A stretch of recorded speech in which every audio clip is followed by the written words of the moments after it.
Um poderoso mensageiro e um livrinho. Parte 3. Por Leland Ears. Então o anjo que eu tinha visto de pé sobre o mar e sobre a terra levantou a mão direita para o céu e jurou por aquele que vive para todo sempre, que criou os céus e tudo o que neles há, a terra e tudo o que nela há, e o mar e tudo o que nele há, dizendo: não haverá mais demora. Mas, nos dias em que o sétimo anjo estiver para tocar sua trombeta, vai se cumprir o mistério de Deus, da forma como ele o anunciou aos seus servos, os profetas. Depois falou comigo mais uma vez, a voz que eu tinha ouvido falar do céu: vá, pegue o livro aberto que está na mão do anjo, que se encontra de pé sobre o mar e sobre a terra. Assim me aproximei do anjo e lhe pedi que me desse o livrinho. Ele me disse: pegue-o e coma-o. Ele será amargo em seu estômago, mas em sua boca será doce como mel. Peguei o livrinho da mão do anjo e o comi. Ele me pareceu doce como mel em minha boca, mas, ao comê-lo, senti que o meu estômago ficou amargo. Apocalipse, capítulo 10, versículos de 5 a 10. Nos versículos 5 e 6, observamos que João vê o mensageiro poderoso levantando a mão para o céu e jurando por aquele que vive para todo sempre, dizendo: não haverá mais demora. Portanto, o tempo de espera seria curto para que o conteúdo do livrinho fosse revelado, para que o mistério de Deus fosse concluído e para que a igreja do fim dos tempos, dos 7 trovões, iniciasse em seu ministério. Isso é ainda indicado pelo 7º versículo que diz: mas nos dias em que o sétimo anjo estiver para tocar sua trombeta, vai se cumprir o mistério de Deus, da forma como ele o anunciou aos seus servos, os profetas. O mistério de Deus é diferente do mistério revelado a Paulo a respeito da igreja, em Efésios 3, versículos de 3 a 11. Muito tem sido velado até estes tempos do fim. Este véu é mostrado por Rebeca, a noiva de Isaque, um tipo de igreja que foi velada até ser levada por Isaque para a tenda. Gênesis 24, versículos de 63 a 65. Mesmo assim, nosso Isaque, noivo, Cristo, levantará o véu de mistério de sua noiva quando ele vier para encontrá-la.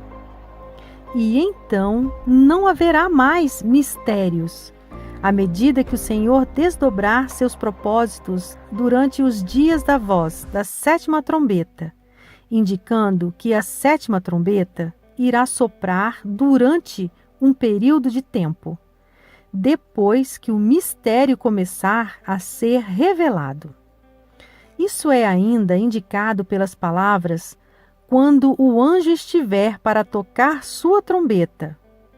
Se o 7º anjo começar a tocar, ele deve continuar por um período de tempo. O toque final da 7ª trombeta será o cumprimento de 1 Coríntios 15, versículos 51 e 52, e 1 Tessalonicenses 4, versículos de 14 a 17, quando os mortos em Cristo serão ressuscitados e os vivos em Cristo serão transformados. A consumação do soar dessa trombeta está registrada em Apocalipse 11, versículo 15. E o 7º anjo tocou a sua trombeta, e houve no céu grandes vozes que diziam: Os reinos do mundo vieram a ser de nosso Senhor e do seu Cristo, e ele reinará para todo sempre. Em Apocalipse 10, versículos 9 e 10, João é instruído a pegar o livrinho das mãos do anjo e comê-lo. O anjo então disse: ele será amargo em seu estômago, mas em sua boca será doce como mel. João obedece e come o livro. Ele então diz: pareceu doce como mel em minha boca, mas, ao comê-lo, senti que o meu estômago ficou amargo. Aqueles que estão dispostos a aceitar o chamado para esta revelação e ministério do fim dos tempos, devem estar dispostos a aceitar o amargo com o doce.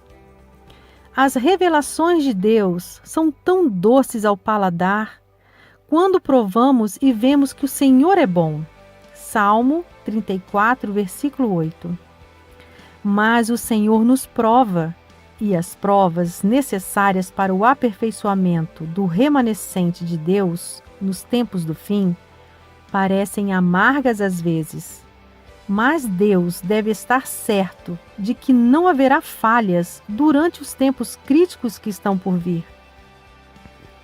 Pelas palavras dadas por Deus a João, após ele ter comido o livrinho, é preciso que você profetize de novo acerca de muitos povos, nações, línguas e reis. Está a evidência de que a palavra de Deus será pregada durante os tempos do fim, durante os dias da voz do sétimo anjo, com grande poder para todas as nações. Esta visão representa o remanescente do fim dos tempos, que irão profetizar diante de muitos povos, nações e línguas e reis. Doença de Leland, vista de forma profética.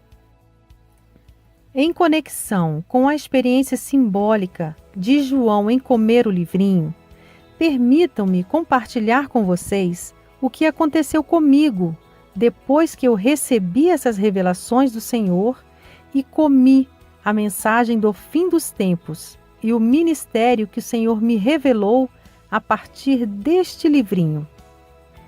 Eu compartilho isso porque acredito que o Senhor desenhou em minha vida um padrão para descrever a condição da igreja nestes dias. Assim como os profetas antigos representaram o drama da vida, os padrões que descreviam a condição das pessoas e a forma como Deus lidou com elas. Pouco depois que o Senhor me revelou essas coisas, eu fiquei muito doente. Por mais de um ano, eu fiquei desanimado na maior parte do tempo e quase perdi minha vida, mas o Senhor interveio. A raiz de todos os meus problemas estava no estômago. Antes disso, eu nunca tive problemas no estômago. Mas depois de ter comido, recebido e assimilado em minha vida as doces revelações de Deus, eu passei pela experiência mais amarga de minha vida. Eu não estou dizendo que todos os que recebem esta mensagem do fim dos tempos irão passar por tal experiência, mas o Senhor escolheu demonstrar um padrão através da minha vida para que pudesse servir de exemplo a outras pessoas. O fato de que a minha doença era no estômago, eu só descobri após vários meses de piora progressiva. Estive em 4 hospitais e tive vários médicos que não conseguiram diagnosticar corretamente o meu problema. Foi finalmente descoberto que o meu corpo não estava produzindo os ácidos clorídricos necessários para que o meu estômago pudesse funcionar corretamente. E sem esses ácidos em meu estômago, era impossível que o meu corpo absorvesse as vitaminas minerais e proteínas dos alimentos. Esse ocorrido que Deus permitiu ao meu corpo físico faz paralelo à realidade da igreja de hoje. O meu corpo estava morrendo de fome, apesar de eu estar consumindo cada vez mais alimentos. Eu queria comer o tempo todo, mas não supria minha fome e energia. Eu comecei a engordar muito, mas também fui ficando cada vez mais fraco. Eu estava ganhando peso enquanto morria de fome. Da mesma forma, há uma certa gordura na igreja de hoje e, ao mesmo tempo, uma forte anemia espiritual e fraqueza. Aqui está uma verdade a respeito da maior parte das pessoas na igreja de hoje. Elas estão morrendo de fome espiritualmente e o alimento que está sendo dado a elas não as alimenta. Há uma fome na terra para aquilo que realmente irá nutrir e construir. Amós, capítulo 8, versículo 11. As pessoas da igreja estão consumindo muito, mas não é a verdadeira palavra de Deus que dá vida. As pessoas estão ganhando dinheiro naquilo que não é pão. Elas estão trabalhando para aquilo que não as satisfaz. Isaías, capítulo 55, versículo 2. Mensagem do Senhor. Meu povo, ouçam as minhas palavras. Não são os ácidos do estômago comparados à forma como eu trabalho em vocês? Vocês podem obter alimento do que não é pão e do que não os satisfaz? Eu digo a vocês, o funcionamento do meu espírito é necessário para que vocês recebam o que é vivificante, pois é somente assim que a minha palavra é assimilada em vocês e para que vocês recebam o alimento necessário. Mas então, por que vocês se alimentam do que não é a minha palavra? Por que será que vocês buscam aquilo que vocês sabem que não irá satisfazer o ser mais íntimo de vocês? Eu digo a vocês, se vocês não me buscarem totalmente e deixarem o meu espírito vitalizar o que vocês incorporarem aos seus organismos, vocês se encontrarão em uma condição espiritualmente semelhante à que é descrita aqui.